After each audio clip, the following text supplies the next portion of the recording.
secret, malicieux et rock.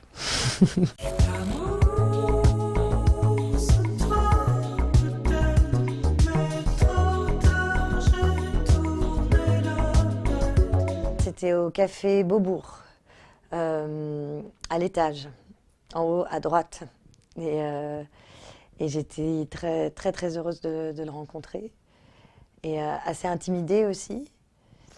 Et voilà, et je savais qu'il rencontrait plusieurs actrices. Et donc, en fait, je me suis dit avant d'y aller, ne parle pas trop parce que comme ça, tu diras pas de bêtises.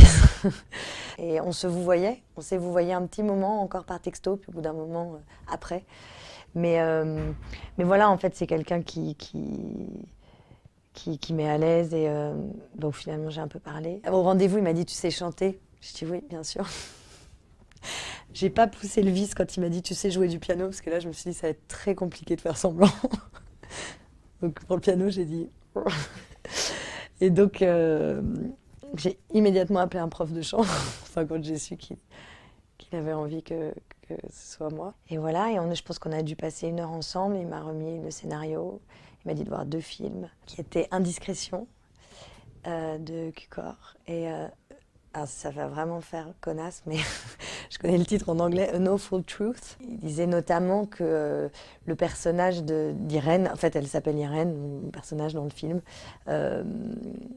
lui avait été inspiré, ou en tout cas était un hommage à Irène Dune. Déjà à la lecture j'étais transportée, et après ce qui était formidable c'est sa façon de diriger qui est très... en fait tous les matins quand on arrivait sur le plateau, il nous disait « alors », toujours ce petit « alors ». Monsieur Biolay, Madame Cotin. Et donc on était tout en studio et il nous expliquait comment on allait se déplacer, tout simplement. Où serait la caméra? Et en fait, simplement le trajet des corps implique une intention, un état, et donne une direction à la scène vraiment dans le jeu. Après, il fait vraiment confiance à l'acteur et il part toujours de ce qu'on propose et il nous laisse une immense liberté, tout en sachant exactement ce qu'il veut, dans une mise en scène très précise. Mais tout ça, ça crée un équilibre qui... Quand j'ai rencontré Vincent et Chiara, tous les deux, ils m'ont dit « Tu vas voir, c'est génial de bosser avec Christophe ». En fait, j'ai été très sensible, on tournait en pellicule, à la dimension un peu sacralisée du plateau. Je me souviens, un jour, je vais enregistrer une voix off, en fait, d'Irène qui raconte pendant que les images défilent. Et c'était à la fin de la journée. Donc j'avais arrêté de tourner et puis j'attendais en coulisses. Et puis une fois que tout le monde avait fini de tourner, je suis arrivée. Et donc je m'étais changée, j'étais arrivée en jogging. Ah ça lui a pas plu. Il m'a pas engueulé, hein, mais il m'a dit « Attends, jogging ». Et c'était au début du tournage, donc j'étais encore un peu intimidée et tout ça.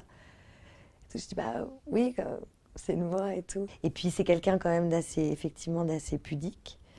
Mais quand il nous dirige, il est hyper tactile. Il nous dit, tu te mets là, puis quand il monte, il dit, tu vois, tu la prends.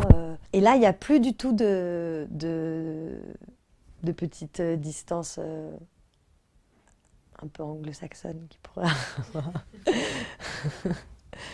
Mais c'est bien, du coup, on est content, on aime bien. Enfin, moi en tout cas.